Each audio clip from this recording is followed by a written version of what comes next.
Bentar, saya tampilkan lagi ya. Saya tadi data lain lagi sebentar. Supaya Anda paham orang-orang Islam belajar dengan benar, ya. Supaya Anda belajar dengan benar, supaya Anda jujur dengan diri sendiri. Supaya Anda belajar mulai Anda melihat kenyataan. Jangan hidup dalam bualannya ustadz-ustadz kalian ya. Oh, dikit-dikit PKI, dikit-dikit PKI. Ngawur kalian ini loh. Kalian ini benar-benar entah kalian belajar hidup ya, kalian belajarnya kitab Arab, makanya kalian jadi bodoh. Nah, kalian belajarlah, lihat fakta. Ini faktanya semua ada di Indonesia, dari Tempo, dari mana-mana ya. Saya nggak main-main ya. Contoh nih, saya kasih lagi nih. Ini dari Tempo ya, dari Tempo. Oh, sorry.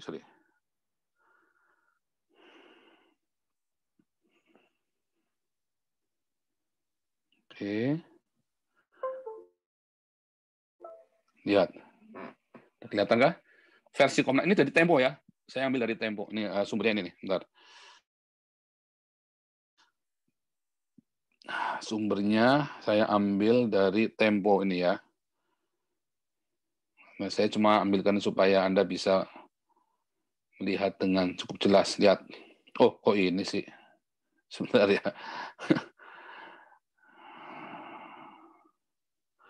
Kok ini? Sebentar ya, sebentar.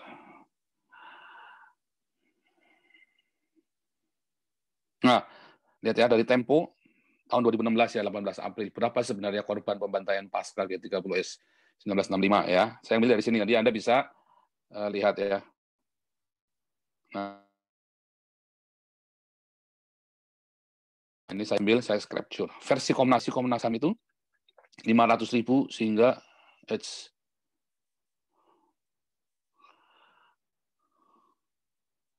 3 juta jiwa. Ya. Walaupun dikembalikan oleh Jaksa Agung, tapi faktanya antara 500.000 sampai 3 juta jiwa. Terus versi pencari fakta, ya, zaman Soekarno tahun 65 dibilang ada 80.000, minimum 80.000. Tadi korbannya PKI 500 ya, dari tahun 48 sampai 68.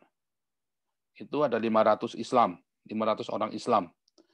Dibandingkan, coba Anda bandingkan, 80.000. Tetapi katanya anggotanya Awi Sutat ada 5 sampai 6 kali lipat. Berarti kalau dikali 5 ya 80.000 dikali 5 sudah berapa? 400.000. Ya, sampai 6 kali. Berarti ya 1:1000 ya kekejamannya ya. Nah, kemudian Soeharto bilang prasangka buruk antar golongan oleh politik. Prasangka buruk. Itu karena kalian diajarin seperti itu. Kafir, Yahudi kafir, Nasrani kafir. Bunuh. Agama kalian mengajarkan seperti itu. Anda nggak terima boleh ya. Anda boleh masuk ke Zoom saya 851. Saya kasih lagi nih ya supaya Anda jangan 772 4545. Anda boleh masuk ke sana. Semoga PKI muncul. Oh enggak, jangan dong ya. Saya nggak setuju juga karena komunisme juga nggak baik. Saya juga tidak setuju dengan komunisme ya. Nenek moyang saya itu lari ke Indonesia karena ngelawan komunisme ya. Jadi saya juga nggak setuju. Ya, saya juga nggak setuju dengan komunisme. Karena nenek moyang saya adalah petarung. Pendiri PKI orang Kristen Belanda, oh bukan, tidak semua orang Belanda itu beragama Kristen, banyak yang ateis juga ya. Kan saya tadi bilang, di Belanda pun ada komunis ya, tapi nggak bisa berkembang. Nanti kita kapan-kapan kita akan membahas, makanya narasumber saya ini saya nggak keluar ya. Narasumber saya nggak keluar. Muka lu mana? Muka lu mana nih? Dadang Sumarna. Nih saya kasih tunjuk muka saya nih. Tandain ya muka saya ya, biar jadi nabi kayak Muhammad. Saya sudah jadi nabi 26, nggak perlu tandain lagi sih. Saya kan nabi ke-26. Ya, supaya jelas tuh melihat muka saya.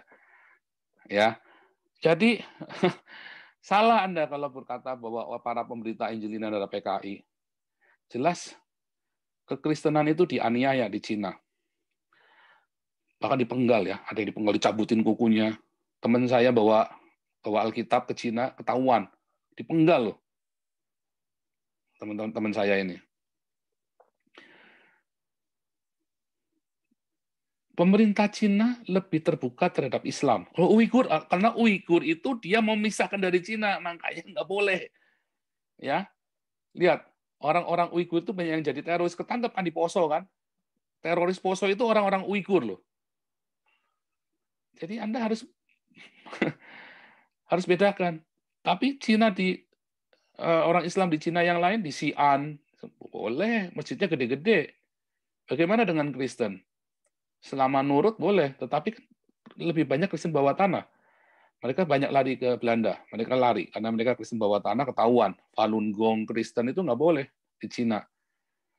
Islam malah boleh ya, karena memang paham di dalam Islam hampir sama dengan komunisme. Makanya tadi saya kasih Anda filmnya Dying of the Light, supaya Anda nonton film itu, bagus. Saya rekomend sekali film itu.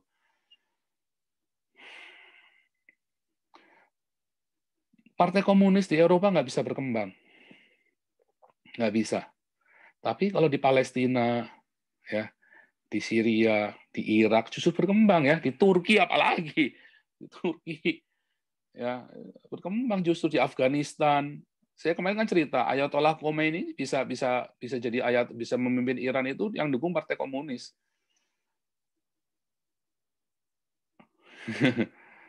Ya, terimalah kenyataan. Memang Partai Komunis itu sangat dekat dengan Islam dan bagian dari Islam. Kenapa bisa tarung di Indonesia kemarin? Partai Komunis itu dengan Islam waktu tahun 65 terutama ya. Kalau tahun 65 udah jelas, karena ada keterlibatan CIA. CIA-nya kan mengakui, jadi bukan konspirasi. CIA-nya mengakui, dokumen CIA pun diterbitkan. Mengakui ada keterlibatan CIA untuk masalah perang dengan komunisme. Dan Soeharto dipakai. Dan Islam digunakan. Dibenturkan dengan Islam. PKI-nya ini. Tapi kalau Anda lihat, tadi hasil buktinya itu tadi, justru lebih biadab orang Islam daripada PKI-nya. Dan PKI itu difitnah oleh Orde Baru dengan dibenturkan dengan Islam. Padahal PKI-nya sendiri dari Islam, tapi Islam yang radikal. Jadi kalau Anda lihat HTI, PKS, dan PKS itu pendirinya juga bekas ini ya, bekas Permesta ya, bekas DITI, bekas DITI. Mereka ingin mendirikan negara Islam. Pendirinya PKS itu. Jadi supaya Anda mengerti, dan mereka akan menggunakan segala macam cara, seperti PKI juga. Nah, tetapi kalau kita balik, apakah PKI itu sekejam itu? Enggak ya. Lebih kejam justru orang-orang Islam ini, sejujurnya. Ya, Anda boleh nggak setuju ya, Anda yang ada di live Zoom saya boleh ngomong ya. Saya tadi hanya cerita sebagai fakta-fakta saja. Nah, Anda boleh bicara ya. Silakan Anda boleh ikut bicara, boleh menyangkal, boleh setuju, boleh komentar. Anda tidak harus menampakkan wajah Anda karena memang ini isu yang sangat sensitif. Oke, saya sambil cek ya. Tadi saya sambil bacakan itu ya. Teroris Islam lebih kejam dari PKI, jelas, sudah pasti. Ya, sekali lagi saya tidak setuju ya komunisme. Saya tidak setuju dengan komunisme karena nenek moyang saya pun berjuang melawan komunis waktu itu ya. Makanya pergi ke Indonesia. Tetapi saya bukan berarti komunis biadab. Enggak. Justru Islam lebih biadab daripada komunisme menurut saya. Ya, Anda lihat Cina sekarang dengan komunismenya jauh lebih maju, lebih berhasil daripada dengan Pancasila atau dengan syariat Islam. Ya kan? Kita harus terima kenyataan itu. Jadi kan apa komunis itu selalu salah? Enggak, tapi saya nggak setuju dengan komunisme. Mungkin cocok untuk di Cina, untuk di daerah sana, karena memang harus otoriter. Tapi apakah cocok untuk di Indonesia? Belum tentu.